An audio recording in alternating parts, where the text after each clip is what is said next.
So with that, the needs that we should be meeting today and leaving space for the future generation becomes something we need to look at more deeply. If you ask us, most of us are used to the financial bit of what makes us sustainable, but what sustainability in this new implied meaning is now saying is that you should look at your environment.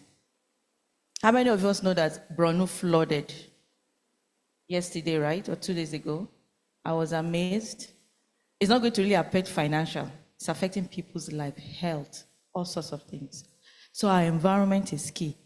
I'm happy that a lot of Nigerians are taking that very important. In fact, when I told people that there are laws to building in Nigeria that says you must not cut a tree, if you cut one, you must plant 10, all sorts of laws, and most of them are sleeping, right? So I'm sure the lawyers will go and wake them up now that sustainability is coming up, so that people will do that. So environment is very key.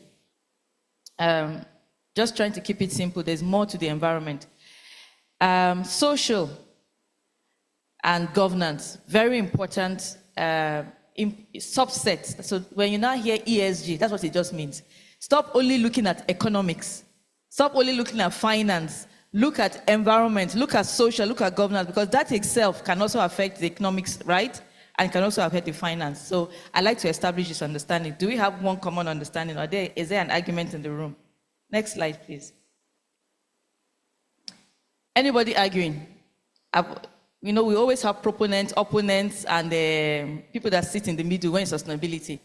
I've had a CEO, I always say this thing a lot, and my senior colleague, Madam Awe, will say, Marilyn and her stories, who traveled with me from Abuja, a CEO of one of the banks, and I'm not going to call name, long time ago, 5 years ago.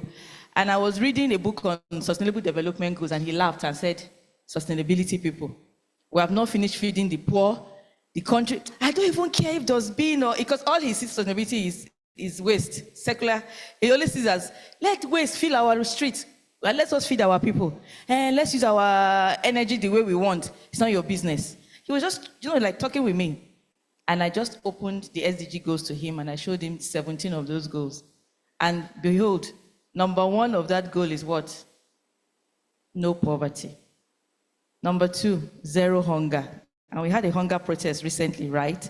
So this thing affects all of us. That's what I'm trying to say. And it trickles down into individuals and also to your organization. There's an equation in a more serious business context, which is what we call the emerging, in PwC, we call it the emerging sustainability equation. It is when we look at our non-financial performance, right? And add it to our what? Financial performance. I know I'm supposed to be talking about ESG and new approaches, strategies for boards and for governance, but I think this is very key to establish every time, because we know that sustainability is an emerging trend, and so it's important that people have that understanding. Now, when you talk about economics, we all know what to talk about, GDP, whatever, and all that. If, for example, and please, this is not political in any way, I come and tell you that Nigeria grew in 2024 by 7%. The GDP grew by 7%. What will be your next question? What will be your next question? How does that affect me? Right? If I said the GDP of Nigeria grew by 7%, the next question that comes to your mind right now is, how does that affect me? How does that affect my business? And how does that affect my future generation, my children? I mean, that's what you're thinking, intricately.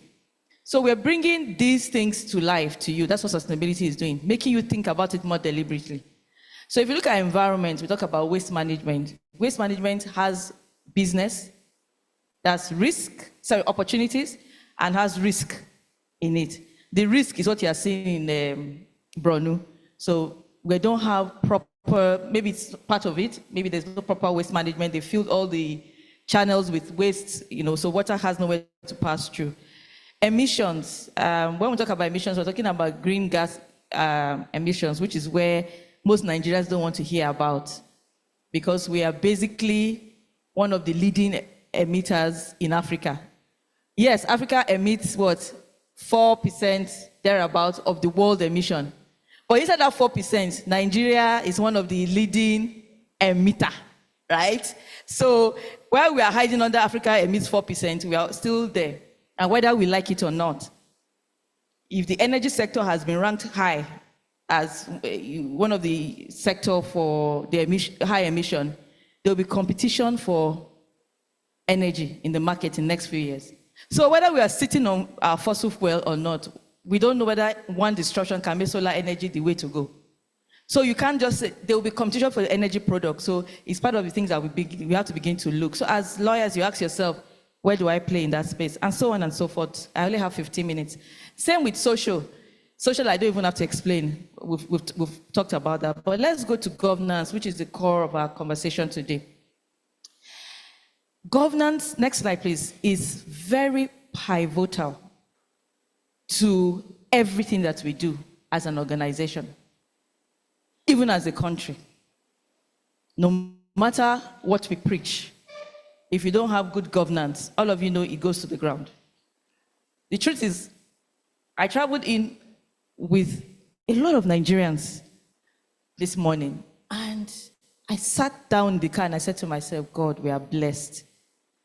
We are blessed as a nation from the intelligence, the conversation, the way, they were trying to cheat us and we structured ourselves. You know how they treat us outside there, and before you know it, they took us in before they took the Cameroonians, all sorts of things that happened this morning. But I mean, yesterday night or this morning.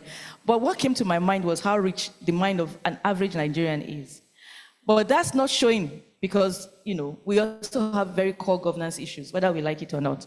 And we look forward to seeing that ending. So just talking about governance in a way that you can relate, let me even bring it to the issues that make governance very important. One is risk management. Whether risk management is going to be financial, you're looking at it as a financial risk, as a systemic risk. You're looking at the legal risk. Whatever way you're looking at risk is very important for governance. And if you look at the World Economic Forum year on year, they come up with the top world risk. And I started getting interested in them, I think, from 2020 during COVID, right? Let's look at 2024. What's the first thing on that agenda? Misinformation and disinformation. And the second is extreme weather events. And the third is social polarization. How many of us know that these first three risks have crystallized in the world? At least in this country. With the advent of AI, there's a lot of misinformation and disinformation. If you go to America and see what's happening with the election, even here, we're having that.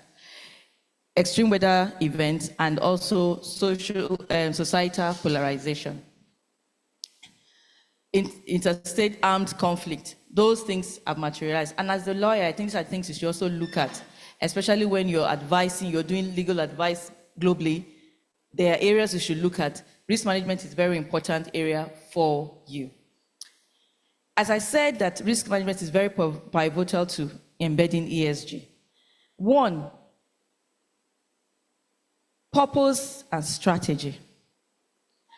This is where we have a problem in ESG. Everyone understands the concept, but we are not making it a strategy like we make corporate strategy. Do you understand? We're not saying, this is my sustainability strategy and I'm aligning it to my corporate strategy. There's no purpose for sustainability. There's this airline, I don't want to call their name, they're a very bad airline, and I just saw recently they've added one of their core values, sustainability. I said, okay, this is interesting. Today, I will take a survey. I'll do this survey and do that. So it's becoming important that we have those. Then it's not only okay to say we are doing a sustainability strategy or whatever. Let's also have oversight. So for detail, for example, if you decide to have a sustainability strategy or you decide to start your journey, it must come from the top. Because that's where you can now have what we call accountability and what? Transparency. It must come from the top. First of all, there must be an agreement that we want to make it a purpose, we want to make it a strategy, we want to embed, but it must also come from the top. That's where governance is. I don't want to hear things like, let them just be putting it together. And if you ask somebody on your board, what's sustainability? He's telling me, I don't understand. then definitely it's not happening. So it must come from the board. And when you're playing an advisory role, you must say the same. Because while sustainability is bringing in funds in form of what we call sustainable finance, right? There's also checks and balance.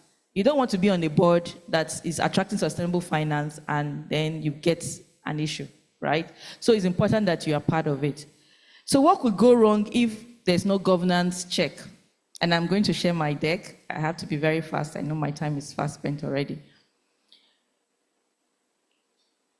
If you do not make it cultural, you don't put it as your principle, you don't have a strategy for it, you don't measure, there's no accountability, what could go wrong? Greenwashing and litigation. Who can try to explain what greenwashing is? We understand. Greenwashing, thank you, yeah. Sustainability, yes, when you exaggerate. And one of the first risks you saw in 2024 is what? Misinformation and what? Disinformation. Trust me, the likes of you abroad, they love this. The moment I had the video I shared with a few partners in PwC where a particular perfume brand that you're popular, was accused of greenwashing, but I think greenwashing and another washing, which has to do with social. They were using child labor for their farm. And they said in their report that they published that they do not use child labor. And they were able to show them the video of a child who leaves two children who leave their homes 5 a.m. to go and pick flowers and go, then that makes them now go to school later. I don't know, long story, and a whole video of it. Thank God that it's not PwC that is assuring them or supported them in the system. If not, they would have put us into the legal action. You understand? They say, after all, you were the ones checking them. So you need to see that there's some opportunities for you as lawyers, both for those who are defaulting and for you to also play advisory role as well. So another thing is loss of business. That's perfume brand. All they need to do is to throw it into Gen Z, a Gen Z link, and they lose business. They will boycott their product. Threat to social license to operate, and that's quite clear. So when you're doing advisory on social license to operate, please, this should be part of it. Sustainability should be part of it. Then threats to your brand reputation, that's quite clear. In Africa, it may not be so strong, but with time, it may get stronger. How many of us know about the Volkswagen story, where they said that they had promoted diesel car with low emission, environmental friendly, only for them to discover that when it was tested, it was a lie.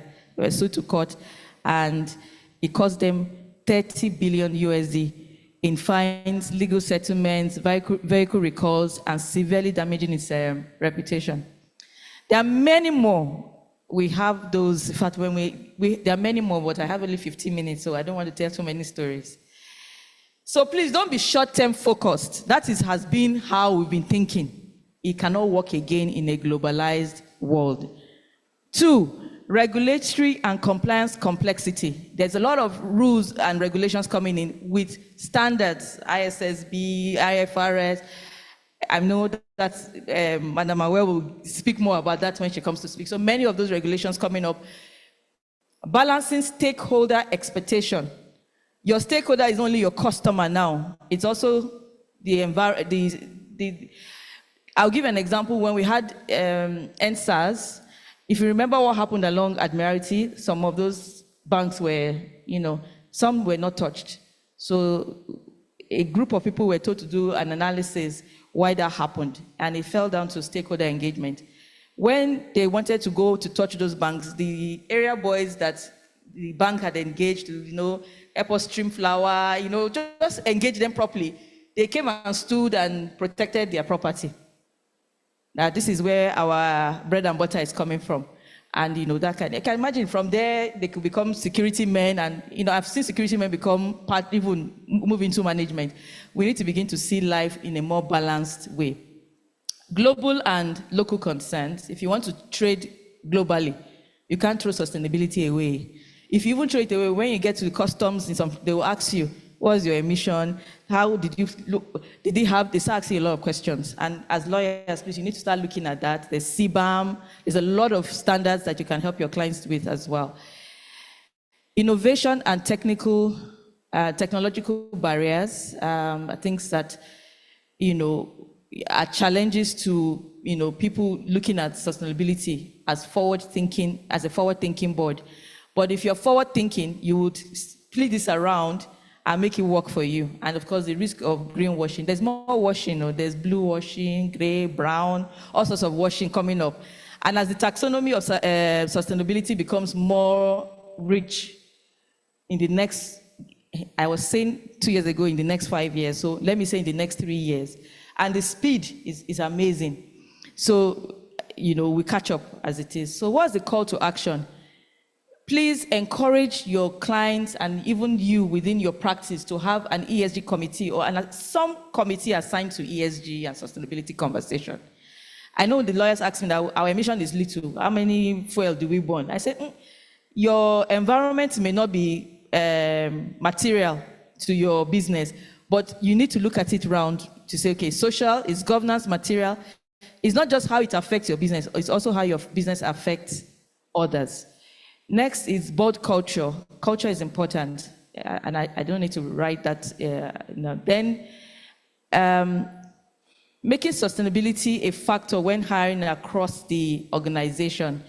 So you need to promote this culture in such a way that when people are even coming to your organization, they realize they're coming to an organization that is sustainability driven.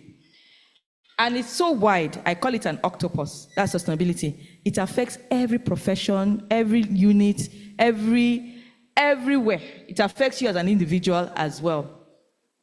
For it to work, the tone at the top is important, which is what? Board level buy-in. I didn't just say board level awareness. Board level buy-in. If your board is divided, you need to make them buy it in. They must all align because it is such a wide thing. It's so, if you are going with 17 SDG goals, I'm sure in the next 20 years, you've not exhausted all those targets. Or it's a lot. So that buy-in is important so that that journey is steady. Someone told me, when does the journey end? I said, when does the financial reporting and financial service, and as long as you want to make profit, you must also be sustainable. I don't know if that is clear. Then sustainability and climate change related risk oversight is very important. Please, it's important that we keep on looking at our risk in this area. And it's not the same for all organizations. Of course, you embed ESG or sustainability, as the case may be, into your core strategy. You already have your strategy running as an organization. All you just need to do is do a review. If you're not doing it in 2024, make sure you do it before 2028. Because if you're a public interest entity, PI, you'll be reporting on sustainability mandatory in Nigeria. Next is reporting and disclosures. They gave me 15 minutes, so they just wanted me to be doing touch points. So next is reporting and disclosures. So if you've not started doing any reporting, you can start. Please, it's better to take manageable steps and realistic steps. Make your goals smart. Some people want to go and start doing emission to the highest when they know that just do your cost benefit and also do what we call a materiality. What's material to your business at least? Just be honest and transparent that when a third party comes, they can nod and say, this makes sense. It's better to do that than to be accused of greenwashing. And with this, I say thank you. If I still have 5 minutes or so, I can take questions. 15 minutes is too short to talk about sustainability. Minimum 30 minutes. It's such a lot to talk about because it's new, right? Okay. Questions? I'll take one here, one here. Do I still have time? 3 minutes, 5 minutes? Okay. Questions?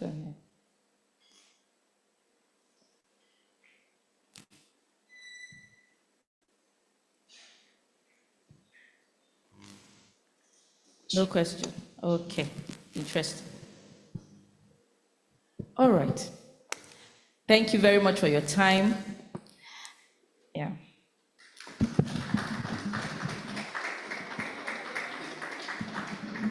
Here. Sorry, ma, one question here, please.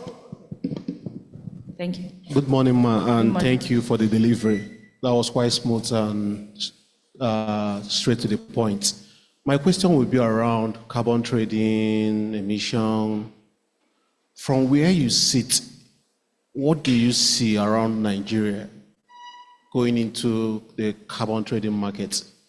Have you seen any transaction recently in that regard? Because it's good to preach it, but the question is there a market for Nigeria as we stand today?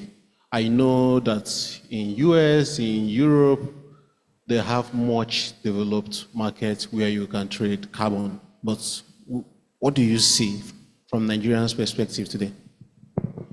I think it's quite disheartening that Nigeria has not even started, because we have all it takes to do carbon trading already, right?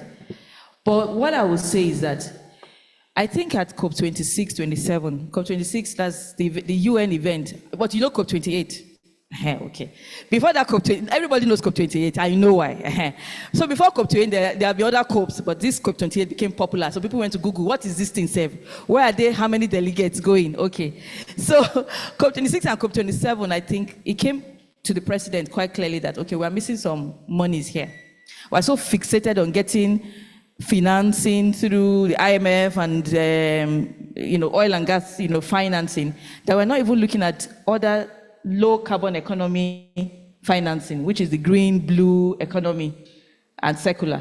So they've come up with an act, and I'm sure you know as lawyers, you know that act, Nigerian Climate Change Act. And it's been operationalized. Probably, Madam Awe will speak more about that. I think our topic is a bit tied to that. But again, because of it came at the time when the government was changing. And I'm giving you this background so that you'll understand where I'm going to in my answer. They didn't pick up as fast as they should, but I think now they will pick up. I think the first move has been the 2.5 billion carbon market plan that they've done. They're trying to bring in 2.5 billion USD through the carbon market. So there's a structure. It has gone for public comments. There's an event on it in October and all that. Yes, I see a big opportunity for carbon market in Nigeria because we have what it takes to do it. If Kenya has partnered with Saudi, I don't know if you've seen how much, just go and Google Kenyan carbon market. They started earning money from the carbon market transactions. So as a lawyer, of course, you need to go into those transactions and look at where you can play a role. They started earning some money into that. But because of understanding structure, and I don't know whether it's the African thing, our price here is not as high as they get in other regions. So we can scale up our price with good structure, transparency in reporting, which is why we're making sustainability reporting compulsory, so that by the time the carbon market kicks up, we're able to say, no, we have IFRS, ISSB reporting standard, like we also have it for our financials here. And we are sure that investors can, leverage our reporting and things like that. And that's why if you look at the reporting, S2 of the reporting is talking about carbon, carbon, carbon. And yes, there's money in it, and I see a big market for that. Are companies doing it? Yes. Nigeria, they don't wait for government. I've worked with a few. One of the challenge that goes back to them, they become eligible, is that we don't have an emission factor and we don't have a framework, which is what the government is launching or something. They are working on it in October. I think they'll finally launch that framework, and things like that. It's gone through a lot of process. It's one of the challenges that they have. So some of us, like for us that are global firms, we enjoy that. We push our data to our global firm and they use it to get all the carbon rating and rebates and all that for themselves for now. I don't know, maybe when we start our markets, we can push back and say we can get some. But we do that. Most people who are multinationals pick their data that way. Again, the market is still young. They are still growing a lot of standards within the market, but it's occurring, and yes, there's a big market for that. Thank you. So,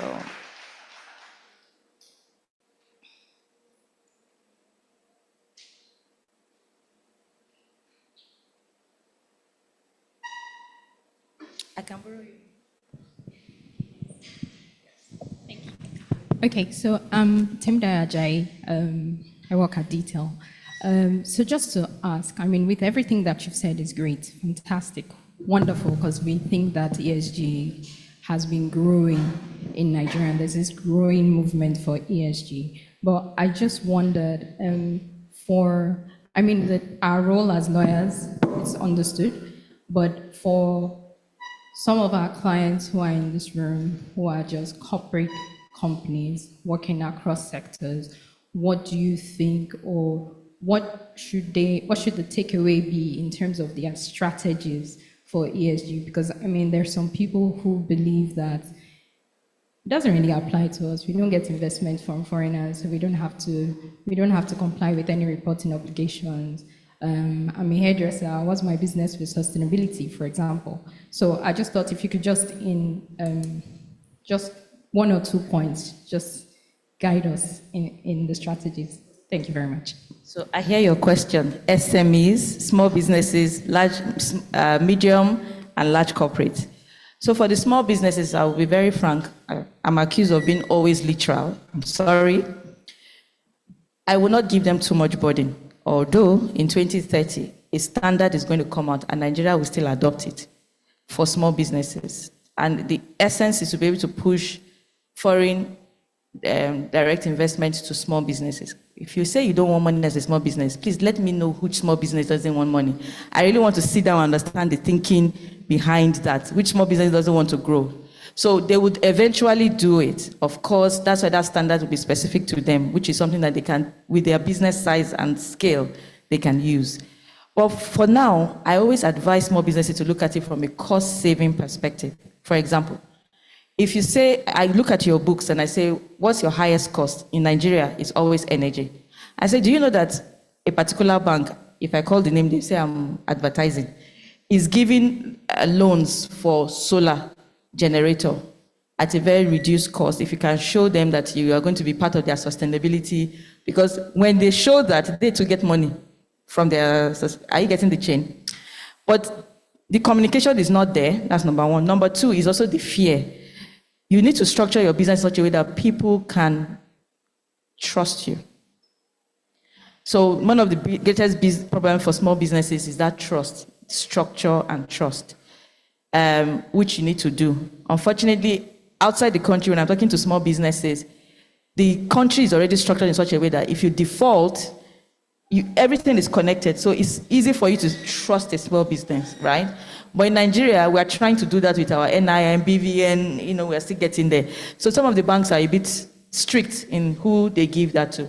I can talk about BOI, so I'm not advertising them though.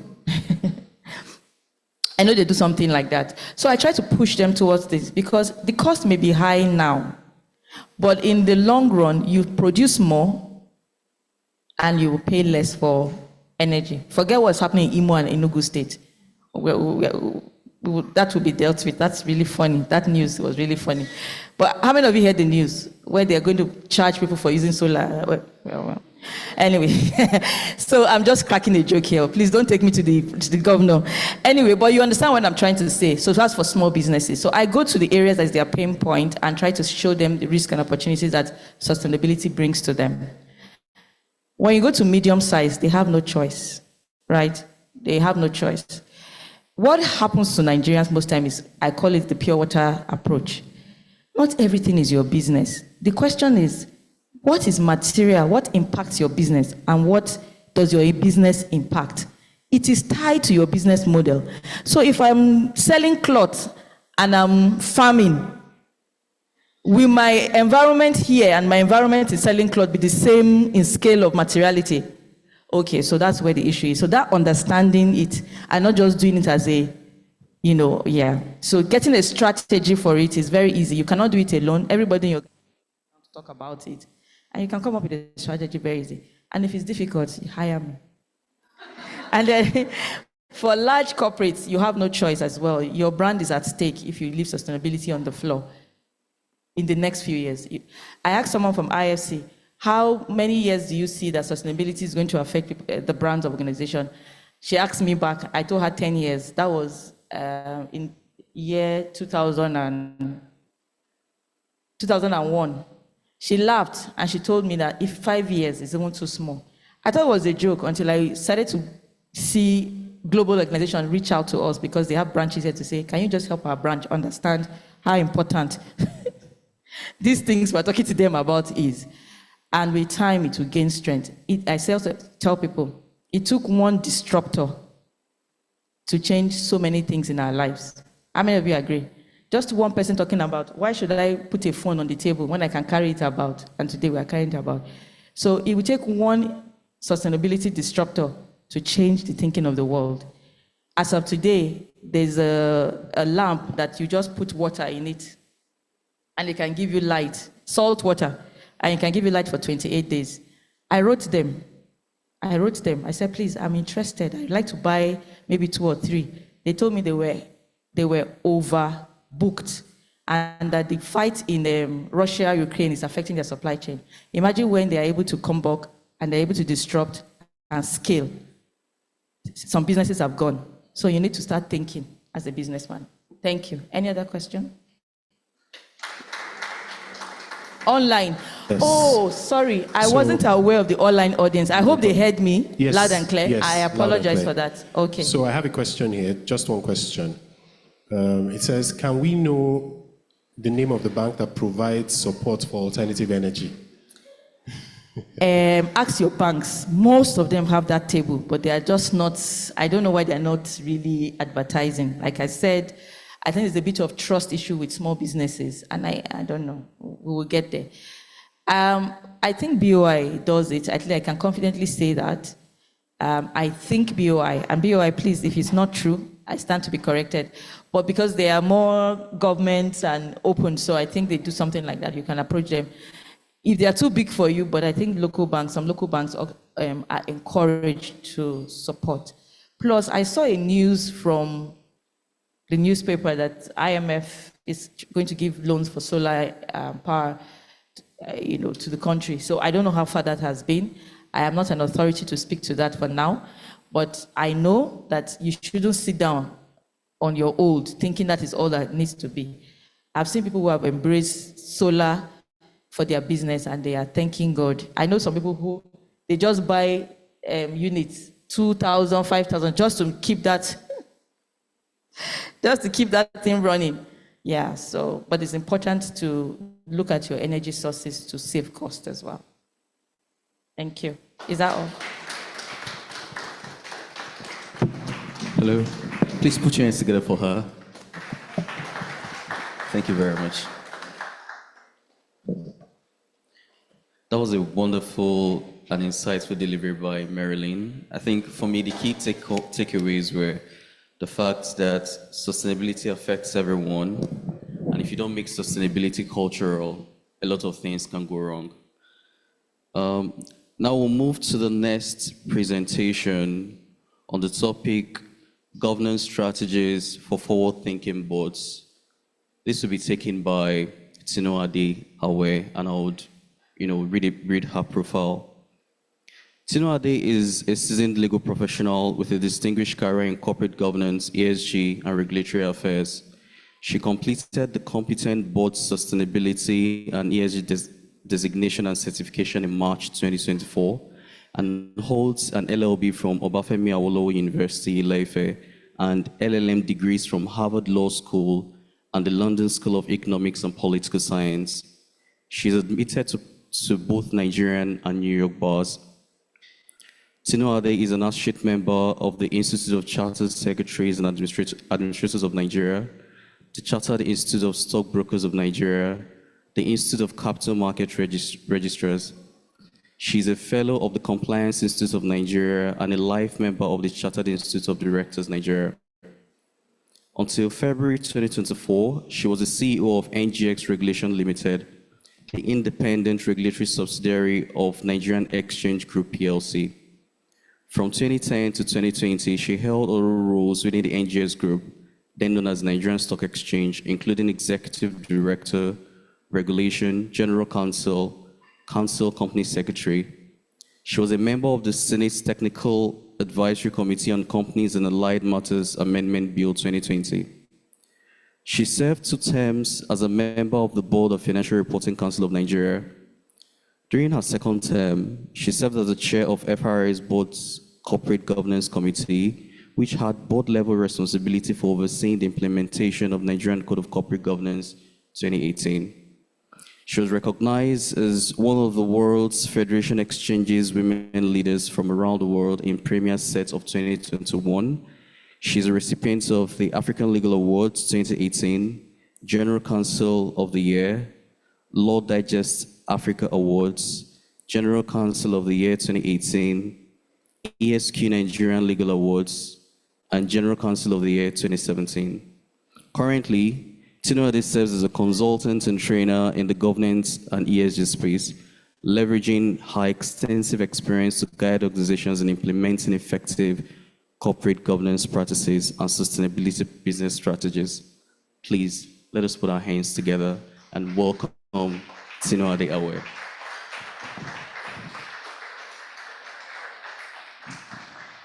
You're welcome, Ma. Thank you very much. And thank you, Marilyn, for setting the stage. So I'm going to be talking about different corporate governance trends and what are the imperatives as we encounter and consider those trends. If I can have my presentation up, that's fantastic. I will use my own, because my eyes, I have 4 eyes and I really can't see well. So if you just give me a minute to open this. So by show of hands, what does anyone think are the trends, the current trends that we have in corporate governance? Any ideas? Nobody's willing to take a stab at it. Okay, so let's go to page 2 of my presentation, where we'll basically cover, in my own opinion, some of the trends that people should be thinking about. I'll do an introduction, then we'll talk a little bit about ESG. Marilyn has really gone through it, but there are 1 or 2 things that I would like to pick out: diversity, equity, and inclusion, technology, small and medium enterprises, which we also spoke about, public sector governance, and then how do we adapt to these trends? Can we have the third page, please? Yes. So in my view, there are quite a number of trends in corporate governance, and if you look if you can see the screen, you see what some of these trends are. Perhaps we can have some of the lights off so that people can see, maybe the ones nearer this place, I wonder. Some of them are, I think the gentleman asked about carbon credits and the carbon market. Some of them are sustainable investments. If you have a business that is in the sustainability space, that might be something that is attractive to people. And there are trends around there: ethical leadership, advisory boards as opposed to actual governing boards. And for example, if you look at some of the multinationals and global companies, you see that some of them have advisory boards for certain types of things. So an advisory board on ethics around AI, for example, an advisory board on issues like the way that they treat human beings, and so on and so forth. So there are quite a number of topics that are trending in corporate governance. Can we go to slide number 4? This is the ESG slide, and that is because ESG is one of the trending topics in corporate governance. One of the things that I would like to point out is that what is trending now is reporting. Reporting is what is trending in corporate governance. But I always like to say that in order to have reporting, if you look at it from the point of view of an upstream, downstream, since we're in an economy where we have extractive industries, and you have an upstream, downstream approach to sustainability, what you will find is that reporting is downstream. Reporting is at the end. If you don't have production through the stream, you are not going to have reporting. And so that is why, from a corporate governance perspective, the emphasis should not be only on reporting. The emphasis should be on what the IFRS S1 standard calls the core concepts. The core concepts are around governance, they're around strategy, they're around your matrices and your targets, and around the risks and the opportunities. It is when you've looked at all of those 4 things that I've said. Again, the governance, because of tone at the top, the strategy through which you will achieve your ESG objectives, then the targets that you have and how you will measure those targets over what period of time, the risks and the opportunities in your business that you can then talk about having a report at the back end. So it is very important that because reporting is trending, we don't only start from reporting, because otherwise you are dead on arrival. We need to start from the basics of what exactly are we going to be reporting. And that's why I think if I go to my 5th slide, the evolution of ESG in Nigeria is very important, because I've put some of the highlights that, again, in my own opinion, really help us to frame ESG in Nigeria. But these are just some. They are not all of them, again, because the timing is short and the idea was just, as Marilyn said, to give highlights of certain things. Now, if we go to slide 6, I want to focus on the adoption of IFRS S1 and S2. Notwithstanding the fact that I'm saying reporting is not the most important thing, even though it is what is trending. It is important that we look at this adoption of IFRS and S1 and S2. What are these? What is the Financial Reporting Council saying? The Financial Reporting Council is saying, for reporting, I'm going to give you a phased approach. For reporting, you will have a phased approach. Now, if you look at number 2, which is the voluntary adopters, we're in the voluntary adoption phase now. Nobody is mandating it. How this locks into what I had said before is that in this voluntary adoption phase, your clients, since I'm speaking to the guests of a law firm, have the opportunity to create their roadmap on those 4 things that I spoke about, have the opportunity to get their governance right. So if you don't get it right in year 1, that's in 2024, you can get it right in 2025. You can get it right in 2026. But by Jove, as they say, start doing something. Start talking about that governance, start talking about that strategy, and the government is giving you 3 years for you when it is not breathing down your neck, it is not asking you to report anything externally.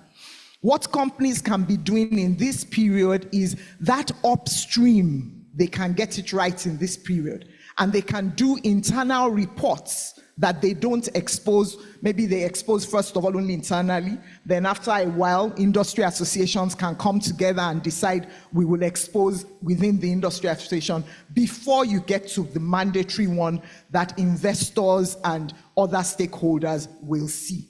So, I'm sure that these slides will be made available to you, so I'm not going to, that's what I wanted to point out there. The other trend that I want to point out relating again to sustainability is that you are going to have assurance. So days of puff, people saying, I'm reducing to net zero 2040.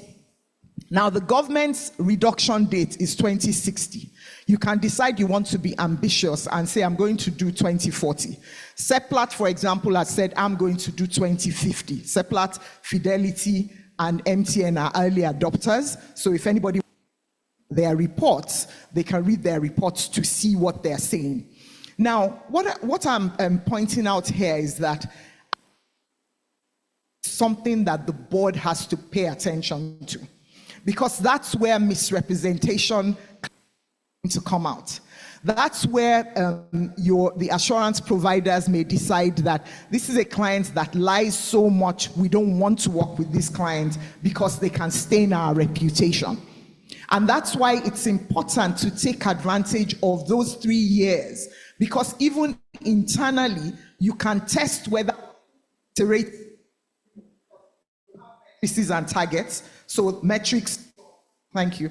Metrics from year one, you are reporting in year two. So even internally, you can see whether what you are saying makes sense and whether it is consistent, okay? Don't wait for the assurance to come up. And when we say assurance, we have limited assurance, and then we have reasonable assurance. Reasonable assurance is the kind of assurance that the auditors give after they look at financial reports. So at some point, the government is saying through the FRC, we will be giving reasonable assurance to these reports. It's not a tea party. You can't just say what you want to say. So boards need to pay attention. This is an important corporate governance trend. I'm going to leave ESG now, and I will go into diversity, equity, and inclusion. Diversity, equity, and inclusion, a big trend as well. I don't know how many of you are aware that the central bank recently issued guidelines for bureau de changes. There's a provision in those guidelines that I love. That provision says that the board of a bureau de change cannot be made of only one gender. Now, if you know anything about the boards of bureau de changes, and even the majority of people who work in bureau de changes, most of them are of one gender. And I'm not going to say the gender because I think you all know the gender. The CBN is saying as a condition of the license, because these things, when your regulator talks, it becomes something that you need to pay attention to, because at some point they may decide they are looking at you, but at some point they may just think, okay, we're going to go because we have the regulation. So that's an example of something that has happened. Now, if you look, I don't know how many of you followed the McDonald's case. McDonald's CEO, I believe it was in 2023, he was let go by McDonald's. Why? Because there was a whistleblowing that showed that he had an inappropriate relationship with a colleague in McDonald's, and their policy, very important to have policies, their policy said you are not allowed to have those kinds of inappropriate relationships. So they had an external consultant come and investigate. They found out, yes, indeed, there had been an inappropriate relationship. And in the US, there are certain representations that you make to the securities regulator when you are a public company and you are under the authority of the SEC. McDonald's made a representation. They had exercised their discretion in deciding that they will allow him to go, but not for cause. Apparently, under his contractual arrangements, if they had said they were firing him for cause, he would have been susceptible to losing a significant part of his share options and everything. But in their filing, they did not say they had exercised that discretion. Now, a while passed, and then there was another whistleblowing, and this whistleblowing showed that this gentleman had actually had relationships with a number of other women in McDonald's. Not only this one woman, but the second one. And so the board was like, come on, no, so you didn't tell us when we did the investigation. So they went after him in Delaware court. There was a settlement. He had to refund some of that money. And then the SEC got into it, and the SEC said, McDonald's, in that your filing, you did not tell us that you had exercised this discretion. Your shareholders have a right to know. Why am I bringing this under diversity, equity, and inclusion?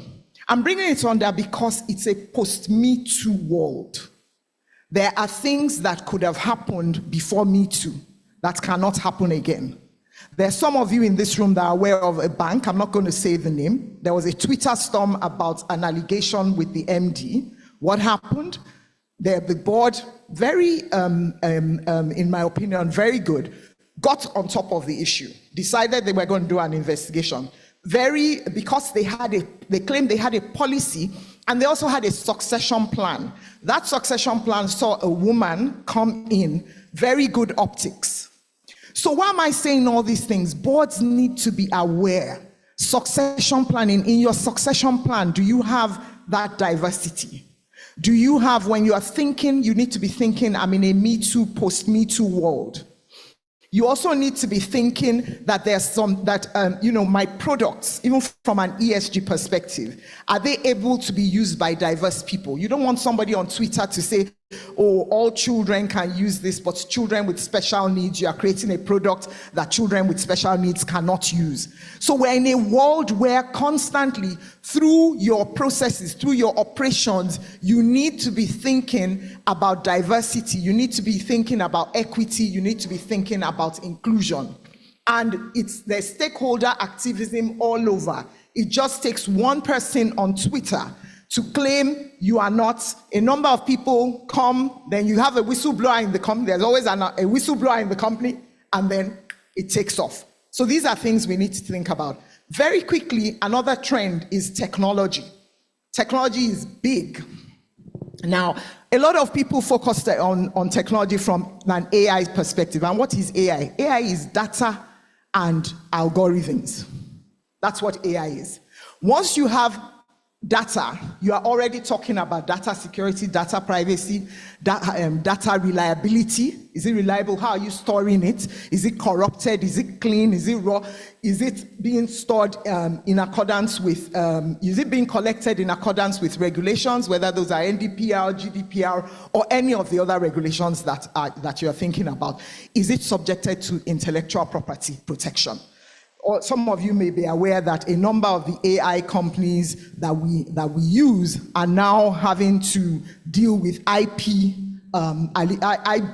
claims as to you are using my IP to train your AI, and you are not paying or you are not acknowledging me. So a board needs to be, why are we using AI in this business? Because I don't want to be sitting in my boardroom after I've received my board fees, my director's fees, I'm feeling very cool, and then I just get a litigation that actually you used AI, and we don't even have an AI policy. So boards need to be thinking, what's our AI policy? Now that's the data aspect. There's the algorithm aspect. Algorithms are made by people, you and I. We have biases. Those biases may be biased to a certain race. We have all sorts of things, ethical things that we're punching into the way that we're doing our algorithms, depending on our state of ethics. And that's why boards, if you look at certain boards, so if you look at the Microsoft, there's something they call it the Aether Committee. And the Aether Committee is made up of certain significant folks within Microsoft that are focused on ethics. In some companies, it's not an internal committee, it's an advisory board on ethics or an advisory board on AI. Help us to understand it. So we need to have, boards need to be thinking, we need an AI policy. Are people using AI to make my board papers? Are they therefore reliable? Am I potentially subject to some claim by somebody else? Cybersecurity threats, those have been around for a while. As we are protecting ourselves as the people who are on the good side, the people on the bad side are also trying to get into our systems. So a board needs to be aware, what are my major digital assets that can be subject to threats that require cybersecurity? If you are on a board and you don't know what the major digital assets are, please go and find out what are the major digital assets of this entity that we're using that are critical to us. How are we protecting them? How are we ensuring that we're up to date about what is being done? What are our policies?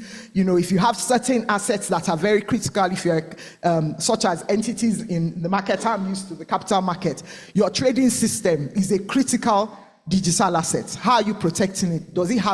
Is anybody that has access to it? In a bank, it may be their core banking system, and so on and so forth. But boards need to be asking these questions. You don't want to wake up as a board member and find out that somebody in wherever in the world has control of your systems, and you are going out of business, or you have to pay a large ransom. Obviously, there's data governance. We don't really need to go on that. The next thing I want to talk about, the next trend is around family businesses and SMEs. And here I have a picture of Chief MKO Abiola and a number of the businesses, a large number of businesses, like 8 of them, that were associated with him. I don't know that any of these businesses is still in existence. I remember when I was young, people used Chief Abiola as an example of a wealthy, industrious gentleman. What has happened to these businesses now? It is not for us to have a conversation about the whatever gist there is about the business. What I want to pick out is what was the structure. Because it is a family business doesn't mean it shouldn't have a structure. And I'm glad to say that in corporate governance now, one of the trends is around family businesses. In fact, Marilyn has gone. PwC is going to have a family business conference later this year. They've just created a family business practice. It's good because I'm also aware of a number of members of families that I know have actually, they're taking the family business governance very seriously. I think LBS also has something now. I see Chioma is nodding her head. I don't know whether the society is involved in that effort. But family businesses, the structure of family businesses, the constitution, the fact that just because you are a member of the family doesn't mean that you automatically go into the business. That is how you have businesses like Estee Lauder, businesses like Cadbury, businesses like, a number of them, 100 on CNN. I think we are all familiar with these businesses that have clocked 100 years. It's because those families have made a distinction between the business and being a member of the family. I was talking to somebody the other day, and this person was saying some of the things that are being considered in family constitutions are even like you cannot be in the management of the family business unless you have an MBA. So it's not a question of whatever. It's like you can be supported by the family. The family gets the income from the business, but just because you're a family member doesn't. So we need corporate governance. That's a trend in corporate governance, and it's accentuated by the FRC coming out with guidelines on SMEs, because many of as we know, the SMEs are a major contributor to our GDP, because a lot of our businesses are small family-owned businesses, will be classified as small family-owned businesses. And so the FRC, and that's the next slide, has come up with these guidelines around SMEs. And I put that /family business because a lot of SMEs are family businesses as well. So it's important that if we have clients who are SMEs, we start talking to them about these guidelines so that we don't come up with so many old businesses. I remember growing up, Odutola, Ojuku, where are all those businesses now? So it's all about governance, and the time of the family business, the time of the SME has come.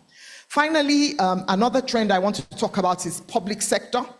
The FRC, so you can see the FRC's imprimatur. So you see them in ESG, you see them in SMEs, and now you're seeing them in public governance. Now, public governance was something that the FRC attempted a number of years ago, and that attempt, we all know how it ended up. There were 3 codes, all of them suspended, and then I think what they did was they took it one by one. And so they've done the private sector, they've now done the SME guidelines, and they're going to public sector again. And again, this guideline, this code is not strange in that around the world, issues around public sector governance are those issues are being considered. If you are the regulator, if you are the one telling people what to do, you need to do the right thing yourself. You can't be telling people to submit accounts every quarter, and then we haven't seen your own accounts for 2-3 years. It doesn't make any sense. So these are the kinds of things. Now, I think this is something that, and I hope I'm proven wrong, that is going to take some more time. The conversation has started. One of the things, and again, as lawyers, since I'm speaking to a group of lawyers, One of the things that I find interesting is that this code, which has been released in draft form, talks about composition of boards, talks about, how, what the duties of the chairman and all of that. But many of our public sector entities are actually created by law. And what I think is going to have to happen is some understanding between the legislature and a governance regulator like the FRC to say, let things around composition, let things around the governance of the institution be left to the code. And then in your law, you focus on the substance of the law. You can talk about the area of the economy that the regulator is supposed to regulate. You can talk about, a number of other things, but with respect to the actual operations of the regulator, leave that to the code. Now, that's going to, in my view, require a paradigm shift, because I think that when the legislature is making law, and I was privileged to work on CAMA, and at that time we were also working on the ISA, the Investment and Securities Bill. Unfortunately, that one, hasn't made it over the hump. So I had a glimpse. I'm not sure how easy it is going to be to get the regulators not to exercise their powers over the entire space. But it's good, in my opinion, that the conversation has started. You remember when CAMA came out, CAMA had a number of corporate governance requirements that I think a number of us were like, where did this come from? Maybe you should have left it to the FRC code, because the FRC code had already covered the space. Thankfully, in the CAMA amendment, a number of them were dealt with. Not all of them, but a number of the corporate governance requirements in CAMA were either muted or removed. So this is a space that I think any student of corporate governance should watch. I am deeply impressed that a code has come out. The code has come out. We haven't heard any, not come out. The draft has been exposed, because obviously it's not yet, we haven't gotten to that stage. But we haven't had any uproar or any, strong antagonism to it from anywhere. So I think it's something that students of corporate governance should watch, and it's a trend, and this is not only in Nigeria, there are other countries in the world where public governance is really becoming center stage. Now, what I want to say is, as I round up, and I'm going to my second to last slide now, how do you adapt to these emerging trends? What do you do in the context of these emerging trends? I think the first thing is that boards have to have, boards and other governance structures, whether it's an executive committee or the management committee or as I said, these advisory committees that people are using now, have to have their hands on the pulse, and you have to have adaptable, flexible governance structures that can respond quickly. So if you have an articles of association that says only the board, you are that prescriptive in your articles of association, then it means that every time you want to do and have an advisory board that has certain powers that the board can devolve to it, you need to go and change your articles, which doesn't make any sense in this, because we all know what it takes to change articles. So it's adaptable governance structures that devolve power to bodies while still keeping some sort of a structure over it. So we need to go to the drawing board around governance. That's basically what I'm saying. In Europe, as you know, they have the double tier board, they have the management board and the supervisory board. I'm not suggesting that common law countries need to adopt that, but we need to start knowing and appreciating that this one board structure that is not the only way of making decisions. And I say that with all sense of responsibility as a student of corporate governance, but you're going to need some nimbleness to confront what we have going on. And I think it's just a question of thinking. I also think it's a question of, if there was ever a time when you should be aware of who your peers are as a company and what they're doing. And thankfully, because of the internet and branding, a lot of what they're doing is out there. So, constantly saying X company, that is our peer because it's the same industry, it's the same sort of turnover and what have you. This is what they're doing around AI. Do we want to consider it, or do we think they're on the wrong path? Collaborations in industry, very critical. And you have the National Institute of Science and Technology. I think that's NIST in the US. That's a parastatal, although they don't use that word, but you get my point, of the Ministry of Commerce in the US. Really a convening type of body that is providing a lot of leadership around AI and what you should do with AI, responsible AI. Microsoft, a number of the other companies have a lot of information out there on how you should use AI. And so, educating yourself. The boards need constant training and development. Some people think that when you train a board, it's just a cushy thing. No, the board is the high governance body, and they need to understand. I was looking at a study the other day where a number of board members were saying that they're not comfortable. I think it's like 78% of this group that this company, a governance company, I think it's Diligent, had issued a report. I believe it's Diligent that I was looking at. They were saying over 75% of the directors didn't feel that they understood technology enough. And then everyone could think of one person that should be kicked off the board because they didn't understand technology. So, but they were all sitting together on these boards. That's a problem in an AI world. That's a problem with all the new technologies. Continuous engagement with stakeholders, not investors or shareholders alone. The world that we have today, yes, the shareholders put down the money, but clearly the way that the world is being framed now, it is not only a shareholder world. And so a company that decides they only care about where the money comes from and they don't care about anything else will find very quickly that they're out in the cold in the world of today. I think we're going to have an opportunity on the panel to discuss more. And if they allow me to take questions, I will. Thank you very much.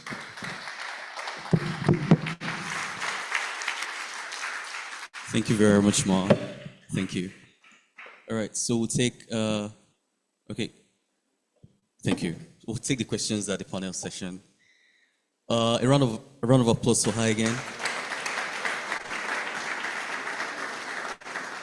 All right, so for me, one of the key takeouts was the fact that we need more awareness for the board.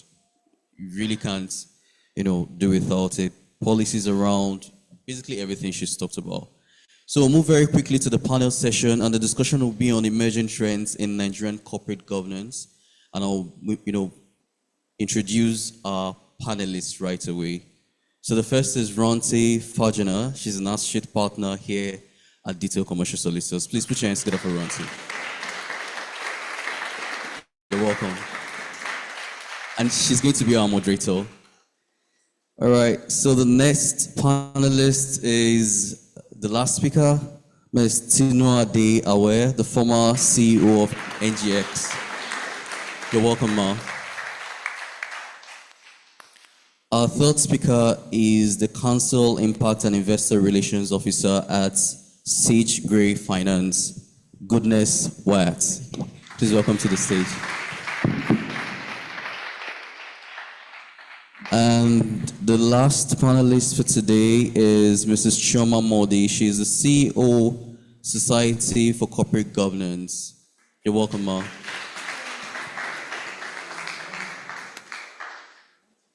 Okay. All right. Thank you very much. Thank you, Anthony.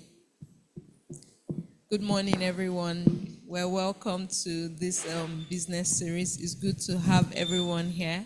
And of course, welcome to my panelists. It's good to meet you all. It's good to see you all. Thank you for coming. So we'll get right down to it. So I don't know, Mom. I note that you just spoke, so I don't know if it's okay if I just move to the next person so that I give you, some time to catch your breath. Okay. So I would go straight to Goodness. Now, Goodness, you're more of an ESG person, right? And just as we've spoken quite, or at least as the speakers have spoken, that the integration of ESG principles and practices into business strategies is no longer optional, right? And corporate entities in Nigeria must move beyond paying lip service, right, to ESG. So, in your opinion, how far do you think the ESG practices have been integrated into corporate governance practices? How far has it progressed, given that many companies are still grappling with the basic corporate governance, practices? So let me have your thoughts, please. Thank you very much for the opportunity to speak here. While I think there has been progress in integrating ESG into corporate governance practices, in fact, ESG actually impacts a lot of corporate governance practices we have, both from the regulatory standpoint and also companies that want to attract funding from DFIs, both nationally and internationally. Well, I think in terms of integration, as far as Nigeria is concerned, we have gone far compared to where we were before now, but there is still a lot of work to be done to fully integrate ESG into operational decisions, as Mrs. Aware has said, decisions at the board level, and also, in fact, day-to-day activities around how the company operates and also the supply chain of the company. For example, I could give an example. There was some kind of survey that was done in 2016, between 2016 and 2020, and talking about diversity and inclusion as far as ESG is concerned. I think there has been an increase of about 3% in 2016 to 16% in 2020 of female representation on boards of manufacturing companies, companies in the financial sector, and other companies. So the conversations are not falling on deaf ears as far as Nigeria is concerned. There's been a lot of integration, but there's a lot of work to be done, especially given how quickly the ESG space is moving. So, yes, I think that's all right. Thank you very much for that. We're still speaking out, even though it's corporate governance, but we're still speaking along the edges of ESG. So, when you consider the space, the rate, or the pace at which, technology is advancing, right? Now I'm speaking to Mrs. Mordi. Yes, please. My apologies, I didn't specify. When you consider the pace at which technology is advancing, right? We know that board of directors are facing new challenges and new opportunities in integrating technological solutions into their governance practices. So how do you suggest that a board would effectively leverage technology to stay forward-thinking and innovative? Okay, thank you, and good morning, everybody, for still morning. So I think for us this morning, we've had a lot of discussions around digital transformation and the effect of technology in our businesses. And I think it's important, the two speakers have said it all, right? And they have pretty much expanded on the need for board to be aware of, one, their digital asset. I think Ms. Aware said so. And for me, it's more about the competencies on your board, right? And the skill sets on your board, and the structure of the board that speaks to the risk around technology. You have a board committee that addresses technological innovation, be it the opportunities or the risk, as the case may be. So I think for us, it's around what we have seen at the Society for Corporate Governance is around awareness, understanding what that asset, your technological asset is or your digital asset is, then creating a structure, a framework that will address those risks and opportunities. So that's what, and I think the two speakers have really dealt on it this morning, on what the board should do to, to incorporate digital in your strategy, to know what asset, for me, that was the key point from Tina, where what really, so you don't just follow the bandwagon. What really are your digital assets? What's your footprint? What are the risks, in your business operations? And do we have frameworks or structure that can address those risks and opportunities? I think that's what the board should look at. All right. Thank you very much. I think it's very instructive, just like you said, that knowing the digital assets helps the board to be way ahead of, whatever issues that they may have and how to solve them. All right. So, Ms. Awe, back to you. Okay. So, one of the key things about corporate governance and ESG at this point is board diversity. And I think that's one of the things that you had, mentioned earlier. So when we're talking of equality, equity, diversity, and inclusion. All right, so how important do you think board diversity is in enhancing, corporate governance effectiveness, both in Nigeria and for the organizational growth? And, what are the best practices for achieving board diversities? Okay, thank you very much. I think board diversity is very important. There are quite a number of studies that show that when you have people from diverse backgrounds, you're tapping into the exposure, the experiences, the expertise from different places. And if it's properly harnessed, as opposed to it becoming just a cackle of different people speaking together, you can really use that to make fantastic decisions. And there are studies, there's a McKinsey study around women on boards, and several studies looking at the S&P and the ones that have women. I don't have any of those studies handy now, but it's a well-known fact. Now, how do you achieve diversity on boards? I think, as Chioma said, it has to do with board composition. So for a board to be effective, in my own view, you have to start with the composition. Now, traditional composition, when people are thinking about boards, you think about, does the person have C-suite experience? Because you want the person to be a leader, can speak amongst other leaders and whatever. Does the person have industry experience? Because you want to make sure that you are not putting a round peg in a square hole. Sorry, that doesn't make any sense, but you understand what I'm saying. And then finally, does the person have financial acumen? Because we talk about people, and profits. You need to talk about the profits and the economic sustainability of the company. I think now, however, there are a lot of other things that go into it. So if you are looking at just that traditional matrix for board composition, you are getting it wrong. You need to be looking at age diversity. You need to be looking at gender diversity. You need to be looking at diversity from the point of view of what are the things in my business. And so you have to have a laser focus on the future. Where am I now, and what sort of competencies am I going to need? And creating a diverse board from that. And I think this thing about people sitting down and saying, board members, bring your friends. They don't say bring your friends, they say bring competent people. But in the end, like calls out to like.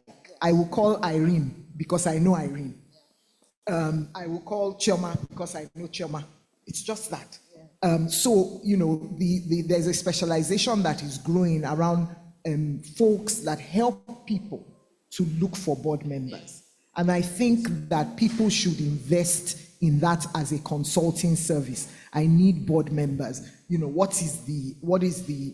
are you going? What is your strategy? Helping you to develop the profile of your board members, and then you go for those people and you do the due diligence around them. So I think that's how you do it. It's becoming much more professionalized, and rightly so. Thank you, Ma. So I think I would skip goodness at this point and just, Okay, I'm sorry. I'll skip goodness at this point and go to Chioma. So Chioma, I know that just like Ms. Awe was saying, the fact that people tend to just bring people on board because there are no specialized areas for evaluating or searching for those board members, right? Have you ever had a situation or an instance where just for gender diversity, people just bring just anybody on board and the person comes around and just spoils the whole board? And have you ever had such an experience or heard of such an experience? Thank you so much, Roti. I think, as we were trying to, get the question together, I was like, is it that Roti understands the kind of job that I do? So at the society, we evaluate boards. We do a board appraisal or board evaluation, which is one of the key focus of corporate governance that Tinu said.